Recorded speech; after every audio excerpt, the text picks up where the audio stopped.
त्याचा अधिकार आहे। आपण असं म्हणून चालेल काय की सगळं मला पाहिजे, तुला काहीच नको, माझ्या खिशातलं आहे ते पण माझं, तुझ्या खिशातलं आहे ते पण माझं, असं म्हणून चालेल काय? नाही। आपण काय विचार करायचा, सगळी जगली पाहिजे, प्रत्येकाला जगण्याचा अधिकार आहे, हो की नाही? आपण एकमेकाशी जर भांडत राहिलो तर हा निसर्ग राहील काय शिल्लक?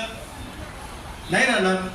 प्रत्येक जण म्हणाले की नाही माझा कारखाना चालला पाहिजे, मलाच पैसे जास्त मिळायला पाहिजे म्हणून मग मी सगळी झाडं तोडतो, रस्ते करायचे आहेत म्हणून झाडं तोडतो, असं म्हटलं तर निसर्ग राहील काय शिल्लक?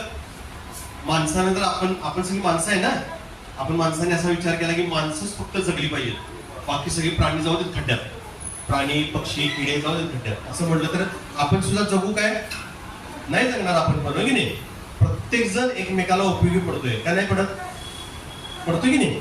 मुंगी सुद्धा आपल्याला उपयोगी पडते, त्यामुळे मुंगीनं पण जगायला पाहिजे, तिला सुद्धा जगायचा अधिकार आहे आणि आपल्याला सुद्धा जगायचा अधिकार आहे।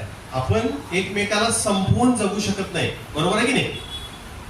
ते संपू देत मी एकटा राहतो असं होणार आहे काय? नाही।